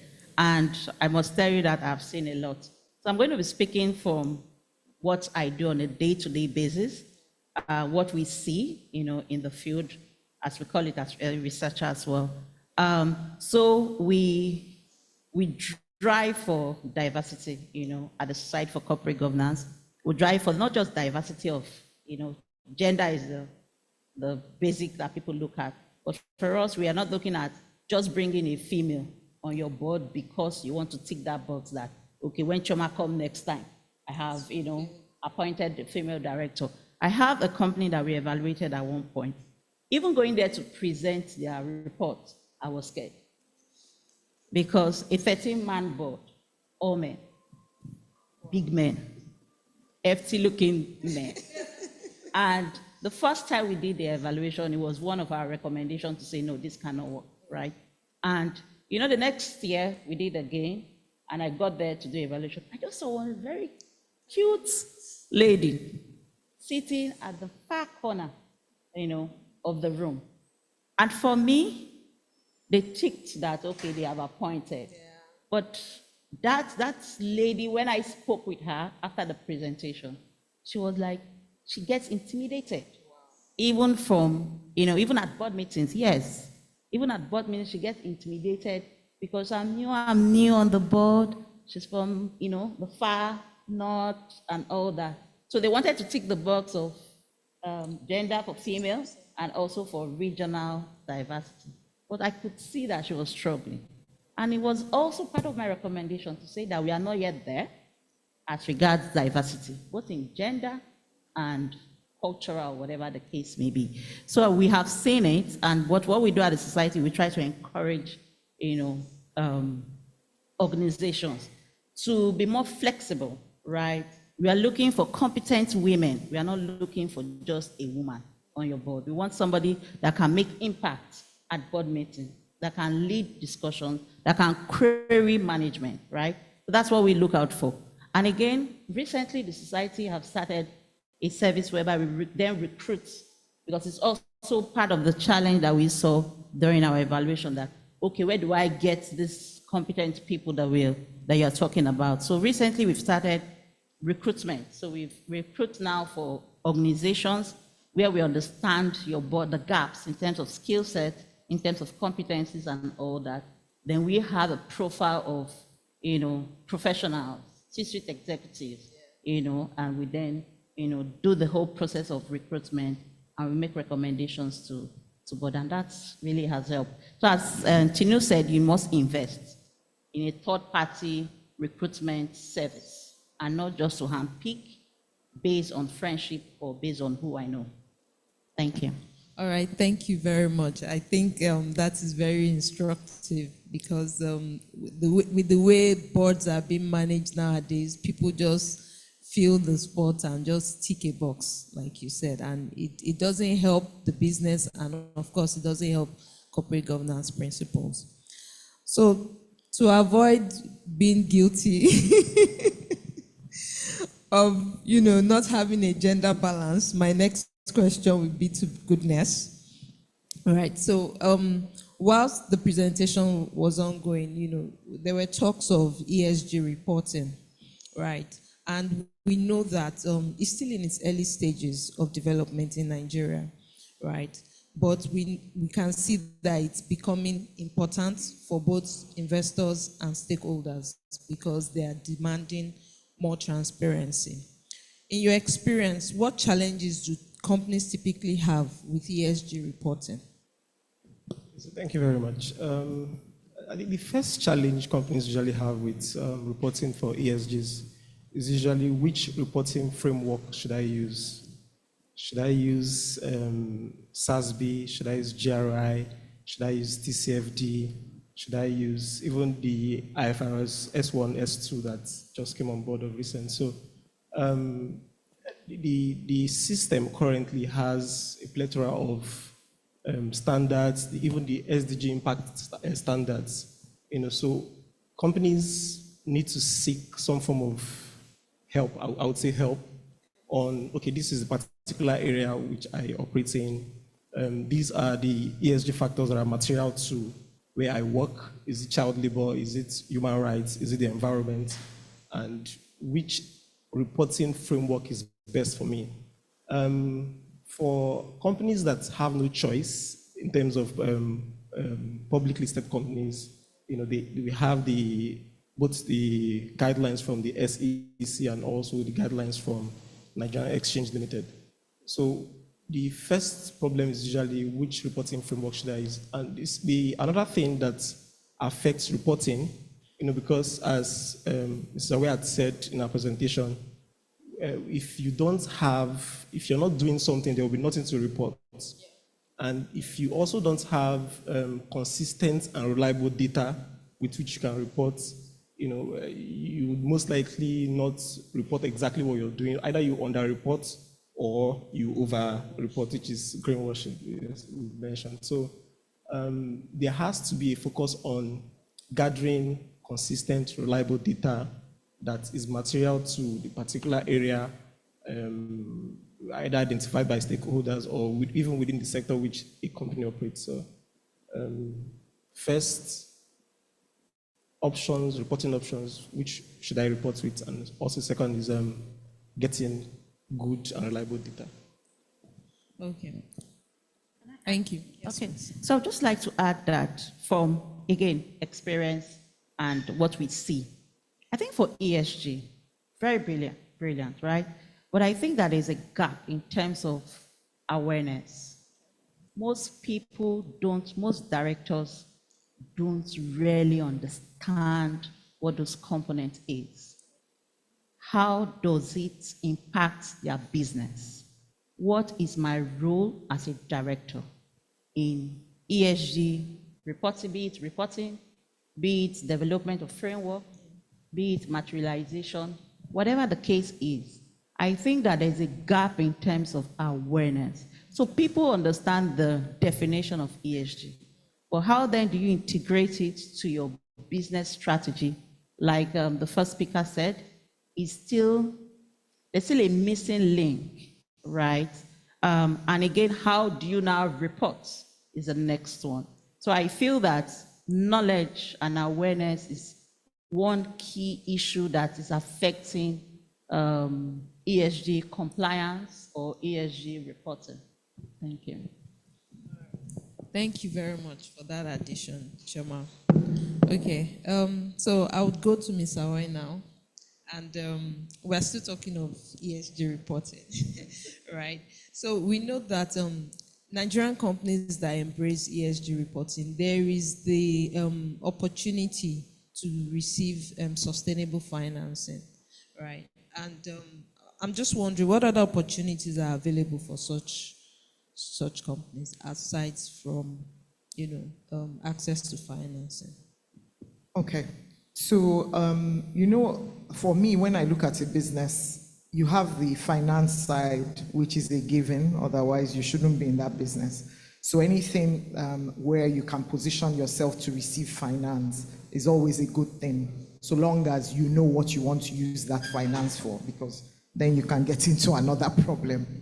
I think there are things around your brand and your reputation as well, which are very critical. And your brand as an asset, your reputation as an asset, albeit currently intangible, are very, very critical. being known as that company that cares and actually puts its money where its mouth is with respect to all these ESG factors is very, very critical. I think the other thing is that process of having a strategy, the governance around the strategy, having targets, having matrices, deciding what is relevant and material to your business is a process that also throws up by necessity risks and opportunities. So what you will find is that you may be going that way as you are doing your strategy and you are collecting your data, and then you find those opportunities as you go along. In fact, when you are doing your ESG strategy, it's just like any other part of your strategy. You will still do your SWOT analysis or use whatever system you are using to do. You will still look at your ESG risks. You will still look at your ESG threats. You will still look at your ESG opportunities. What are your weaknesses? So even in that, it's a deep dive into an aspect of your business that you may not have paid attention to if you were not required to go down this ESG line. And I know that there's also a lot of cost savings. So even if you are not exploring a business opportunity, there are risks that you can mute. So let me give you an example. One of the things that companies have to be thinking about now is what assets do I have that are risk assets within the context of all of this that we're saying. If we say Nigeria net zero 2060, we're now in the 2020s. Do I have assets that say by 2050 are going to be non-insurable?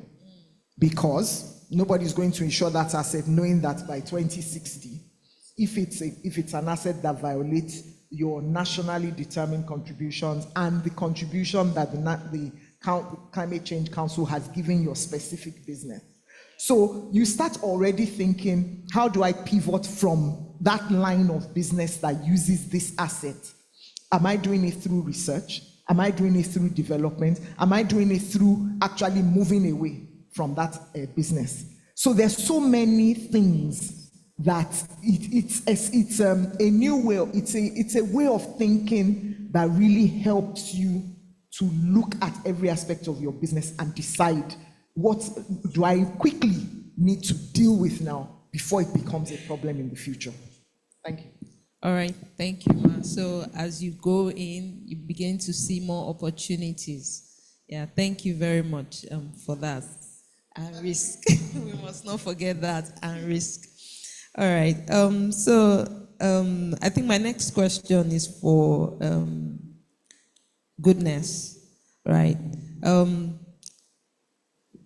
Just as we have said and we've discussed, ESG reporting is the buzzword.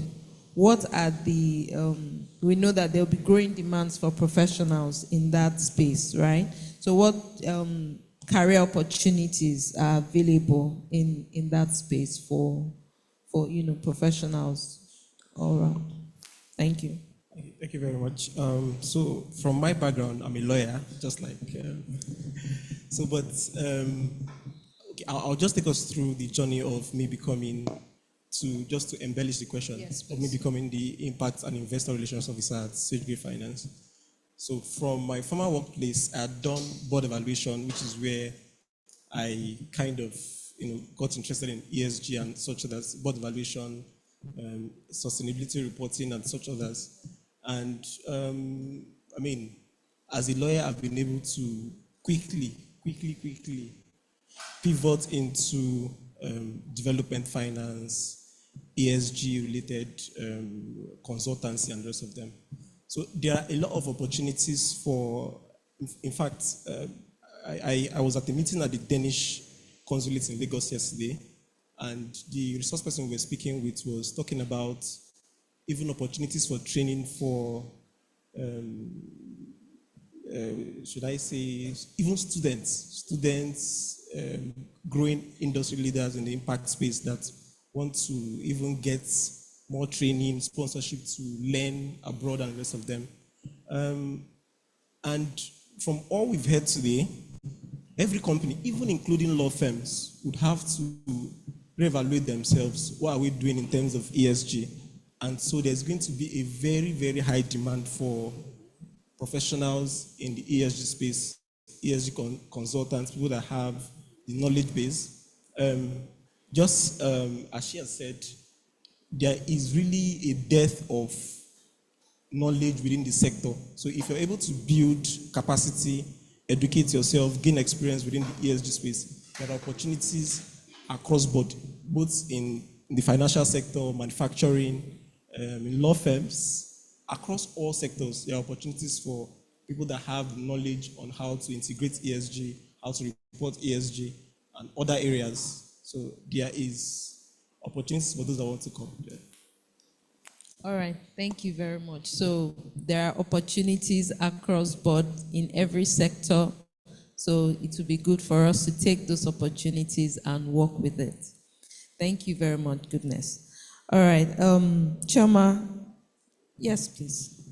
The only thing that I want to add is that, you know, with the assurance bit, there's the International Sustainability Standards Assurance Board. Forgive me, that may not be their real name, but they come up with assurance standards. I can see Jumoke is nodding. She knows what I'm talking about, but maybe I got the name wrong. There's an assurance standard that's supposed to come out later this year. It's IAAS 5000. And I was at a conference in Nairobi where I was listening to one of the officials from that organization. And she was saying that the standard is being created in an agnostic way. It's not being created for accountants to be able to use. And apologies to the accountants in the room. Now, the FRC has said, I will license the professionals that will do assurance. I think this is a time where other professions that believe that they can provide, this is a time when, you know, get yourself familiar with that assurance standard. Start, I don't want to use the word lobbying, but, you know, Bar Association, go and see the FRC. If there are a sufficient number of lawyers that know about the standard and believe that they can do assurance, lawyers do due diligence all the time. So it's, you know, some of those skills are, this is an open field. It's so exciting so I just thought I'll drop that as well. Thank you. All right, thank you so much, Ma. Thank you, Ma, for that addition. Okay, so the next question is for Choma. All right, so we have corporate governance framework currently operational in Nigeria. In your view, how effective is the corporate governance framework, right? And what are the key gaps and challenges in enforcing those corporate governance regulations? Okay, thank you. I think the FRCN Corporate Governance Code, the National Code of Corporate Governance 2018, is quite comprehensive. It's principle-based. We have 28 principles, and what we have seen is an acceptance of the code, as the case may be, by different organizations. And we have also seen different sectorial guidelines, you know, that try to align with that FRCN code so that it is more specific to their own sector. So that is also very functional. The PENCOM has one, NCC has one, and CBN and the likes. At the society, we've been very fortunate to work with all the regulators to establish these codes that we have in Nigeria. So the FRCN code is quite comprehensive, like I said, and well accepted. Yeah. And that's one of our bases or instrument that we use for board evaluation across all the parameters that we look out for. So that is it. But in terms of what can be done better for me, when I look at the regulatory space, I wonder if they have enough capacity to monitor compliance, right? So I see that a lot of organizations are willing to subject themselves to evaluation based on that code. FRCN is really doing a lot in terms of ensuring that you submit your corporate governance evaluation report or your corporate governance audit report at I think March 31st. March 31st, you're supposed to submit it. But I just worry about how then do they monitor, do they have that capacity in-house to monitor all this reporting and all that. Then also for the organizations, what we have also seen is people are gradually going off the ticking of boxes. I just want to comply and taking some, listed organizations, listed companies, most especially, or highly regulated organizations are going away from just ticking boxes than actually having those corporate governance framework, right, in place and implementing. So that's what we have seen. But in the flip side is just how the capacity, And also for me, what I'm also looking at is what are the benefits of complying? Regulators should also think about what are the benefits, what incentive would you give to organization? At the society, we're also thinking on our own little way, how do we reward corporate governance compliance to different organizations and all that. So those are the areas I think regulators should look at. Okay. All right, thank you very much for that. Benefits of compliance. It's actually to the benefit of the company that you comply. Absolutely, it's one of them, but there should be incentives as well. All right, thank you very much for that response. Okay, so just to, so that we don't keep you waiting for much longer, just one final question for all. We've heard both from from Marilyn and Ms. Awe on the key trends. So, Ms. Awe, I'll just ask you, or I'll ask all of you, mention one key trend, right, that you feel is shaping the future of corporate governance in Nigeria, and how companies can adapt to these trends. So I think right now, the keyest trend, in my view, is this whole issue of ESG reporting. I think it's really going to shape the way companies operate. I think that the FRC has shown since 2018 that it can be an effective regulator. Obviously, there are some things such as more awareness that I think the FRC and other stakeholders in the ecosystem need to do. But it's put its pulse on ESG now. And just as it put its pulse on the Corporate Governance Code in 2018, and it has a roadmap. So it's not going anywhere. It's going to shape, and companies have to shape up or ship out. Yes. Thank you. Thank you. ESG reporting is key. So we must ensure that we comply and then report. Yes, please. Goodness. Okay. I think one particular trend that is going to chart the future as far as corporate governance in the future is concerned is the approach a company has to data governance, cybersecurity, and AI. They are actually very, very key. So if companies in Nigeria do not take the initiative and ensure that across the value chain, across every facet of both customer relations, internal relations, even employee engagement, to ensure that all of these are taken into consideration, it's actually going to affect a lot of companies. I'll just give an example. The Nigerian Data Protection Commission is coming out with a lot of enforcement for breach of data privacy and the rest of them. So as a company, as a board, as a head of department, you have to advise your company to take these things very seriously, because they could have both very deleterious effects on your reputation as a company, on even the finances, and also in fact, the very roots of your company as a going concern. So data security, cyber security, data governance, and also artificial intelligence. Thank you very much.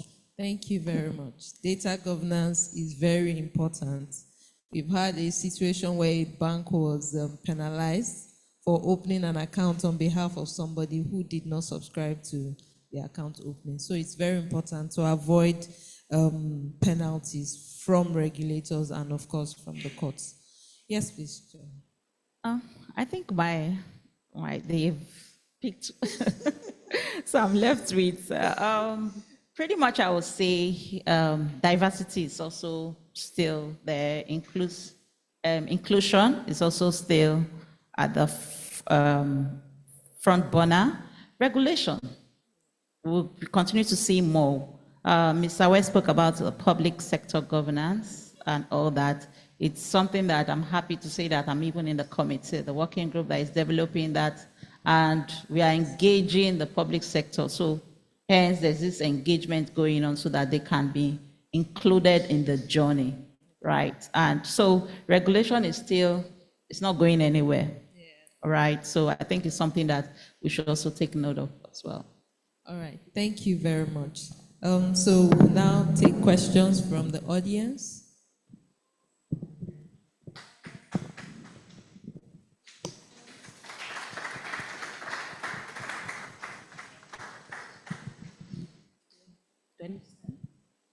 Thank you very much for that very insightful panel. My question is to Ms. Modi. Is there a case to be made, considering what you said about the skills gap in terms of people who actually understand ESG, is there a case to be made for chief sustainability officers, which we've seen coming up in many other jurisdictions, and how can this be driven? And then also linking it to board diversity as well, that it's not just getting a diverse looking people, but a diverse skill set. So is there a case to be made for chief sustainability officers, which would be a C-suite executive who can then drive this agenda? Because sometimes you find that even if there's a sustainability team, if they're not senior enough, they don't have that influence to be able to drive the board in decision-making when it comes to sustainability.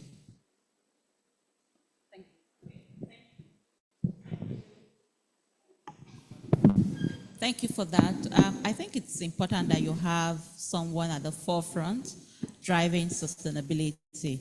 But for me, when I look at the structure of an organization, I'm talking from the board perspective, because I think we've heard that it comes from the top and they have to have the buy-in. So at the board level, if we can have directors that have competence, right, or you have a committee that can work with the chief sustainability officer or the DEX, that's, for me, will make the process a bit seamless and effective. So I feel that at the board level, where decisions and strategy of the business is being discussed, that would be my focus, right? To have that competencies at that level. Then you have somebody that will drive it from a management perspective and then report to the board in terms of how are we doing in implementation and reporting and all that. Yeah. Then for diversity, I didn't get the question around diversity, your second bit. No, it's been answered, I think. All right, yeah, thank it's been you. answered.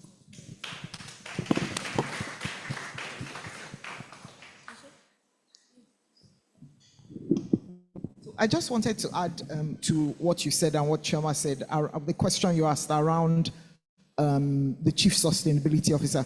So for me, that's not where I would start the inquiry, although I understand the point around having somebody that is in governance, in the management, that is the chief driver of this. So the CEO doesn't just go to sleep until the next board meeting. But I think that where to start is actually from the board. Now, ISSB, the core concepts, one of the core concepts is in reporting, you have to show them your governance structure. So if your governance is not right, the reporting will show that your governance is not right. If you don't have any connection between the board and the management, and everything is left to the generalization of the CEO. So I think it's one of those things where by the effluxion of time, just as we saw Chief Compliance Officer, We saw the company secretary moving from what people think, oh, you are just a note taker, to actually being the chief governance officer. It will evolve. That's my view.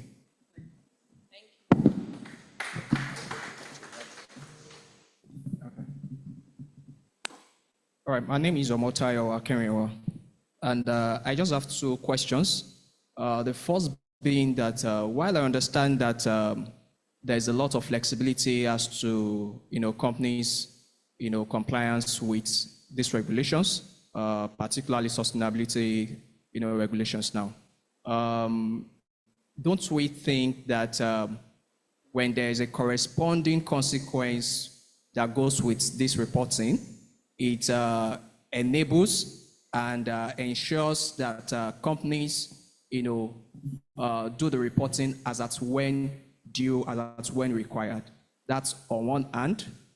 And then secondly, I also want to know if there's an advocacy, going on regarding, ensuring, the enforcement of the reporting requirements. Thank you.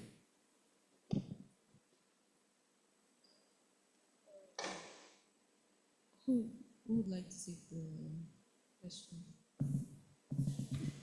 All right. So, with respect to your first question around them, if there's a consequence, I guess you are thinking, and if we go to what Chioma said about, should the consequence be a benefit? Should it be a carrot or a stick, basically? I think that sustainability, like governance, is a DNA issue. Do you understand? Some companies, no matter what you do, they're not going to get this in their DNA. And eventually, they will peter out because it's a sustainability issue. So I don't think, and I'm putting on my hat as a former regulator, there are certain things that are not necessary to legislate because you don't sit in the company with them. The reporting will show, and the market will decide for you whether you should do it or not. It may take some time. I mean, I would like to beat you up with a stick and make you do it, but I can't make you create a strategy. I can't make you create matrices. I can't make you create targets. It has to be organic. So unless I just want you to be reporting nonsense every year, my fining you every year is just me taking, and I'm not getting the effect I want, which is sustainable companies. It's not to create a fine for the regulator.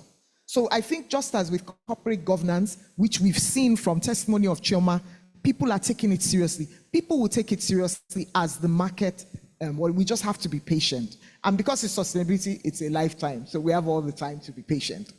I think for your second question, are there advocacy efforts? Yes, there are various advocacy efforts. This is an advocacy effort for the stakeholders of detail. And I'm aware that there are, and as I'm sure the other panelists, different advocacy efforts. What I think is maybe there needs to be more coordination, and then industry entities, maybe like the MBA, the Insurance Association, which obviously should be very concerned about certain assets that are going to become uninsurable and obsolete, should be taking these things up.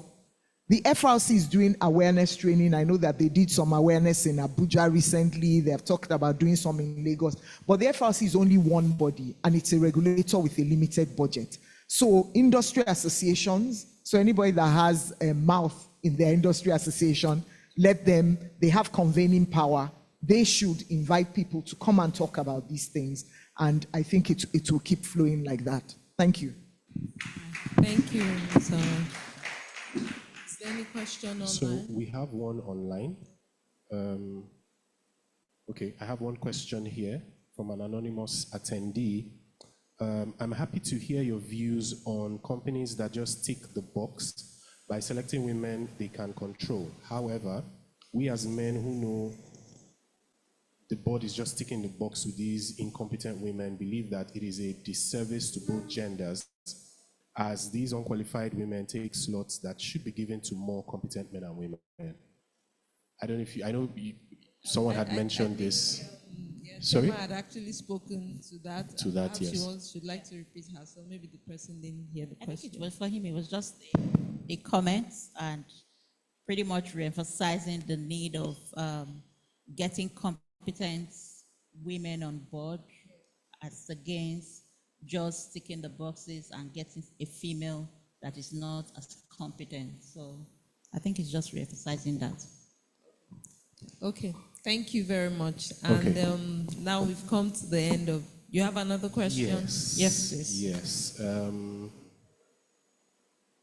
Okay, I think this says, let the panel speak to the strategy for any sustainability/ESG team to drive the process in an organization. Let the panel speak to the strategy for any sustainability/ESG team to drive the process in an organization. That question, I believe, has been answered. Answered already. Yes. But, goodness, you may as well take it again. I can just quickly go over what we've said already.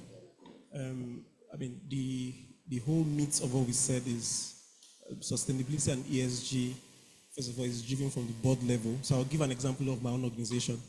So when we started the conversations on impact finance, we were rebranding as an impact finance company. The first thing we did, which was from the board level, was to the board approved an impact finance framework, which is at the very, very foundation of our sustainability and ESG strategy. So it has everything about, okay, you're going to fund women and youth-owned businesses. You're going to fund SMEs. You're going to fund companies that have a climate footprint and the rest of them. So the very, very start for that strategy is for the board to, it's board action. Board has oversight over everything around ESG and sustainability. So the very first step is board takes action, which in this case is either a policy or a framework that's going to guide everything that's going to be done around the ESG strategy for that company. And then it goes from there to management. Management implements. So if you needed to hire somebody to oversee the integration of ESG into your organization, somebody's hired. If you needed to phase out old air conditioners that were no longer energy efficient, you phase them out and get new ones. So that's how it goes from the board management to the department to the individual. So you buy plastics. How do you dispose them in the office? You're no longer in a particular room. Do you switch off the lights? So all of that is part of this very grand ESG strategy and implementation we're talking about.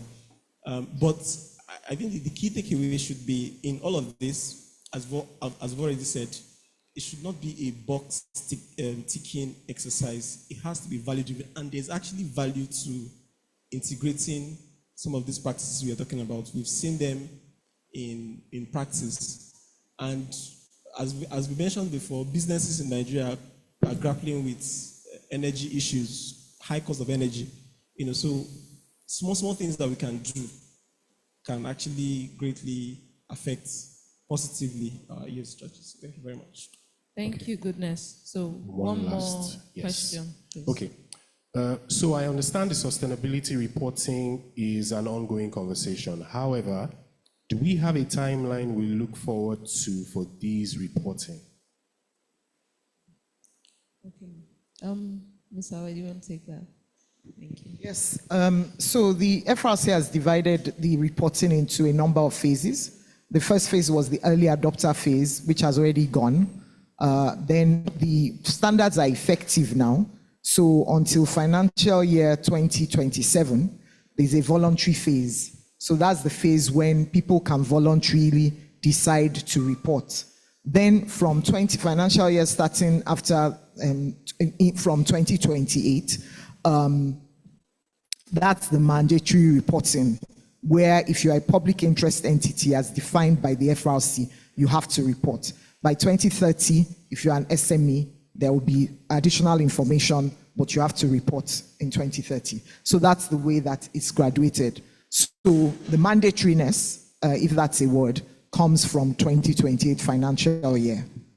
Thank you. I hope that answers the question. All right. Thank you so very much, Ma. I'd like to say thank you to all the panelists once again. Thank you for coming. It was such a pleasure to have you and, to drink from your wealth of knowledge. And thanks to all the attendees for attending. And I trust and I hope you picked something that will be good and beneficial for use going forward. Thank you. Thank you very much. Please put your hands together for the panel.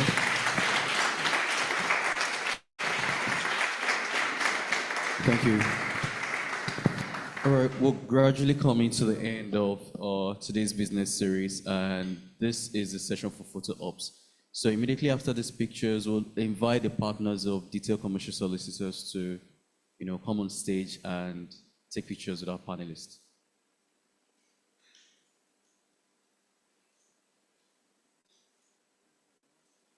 Thank you.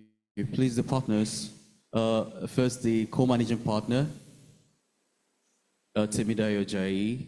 Please put your hands together for her.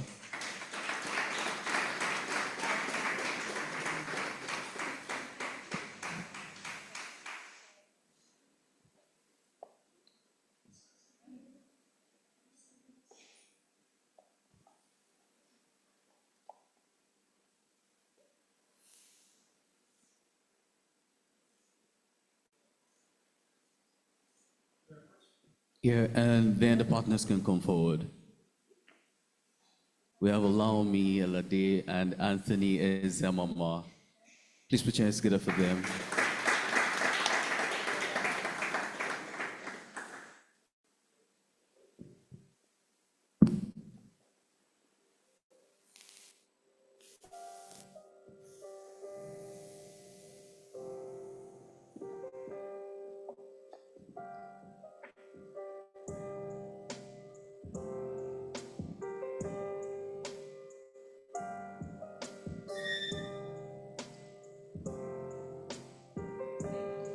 Thank you. So we're going to have gift presentations.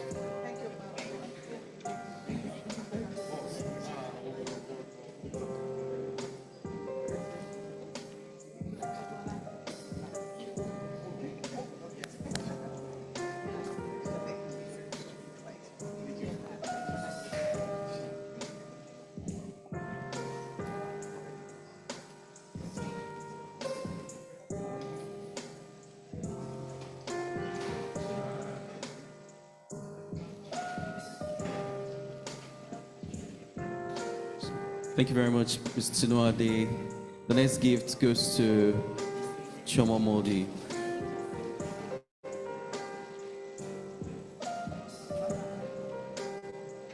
Thank you for coming. Mr. Goodness Watt.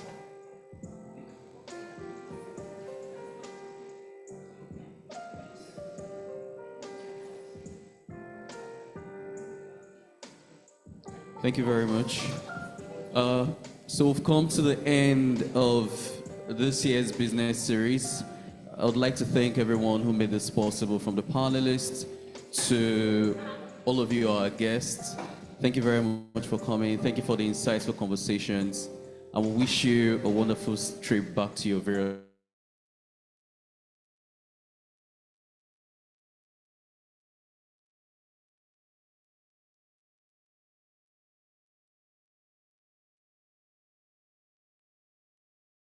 out there. Oh, in this room, actually. Please follow me. All right, then have a wonderful day. Take care. Bye.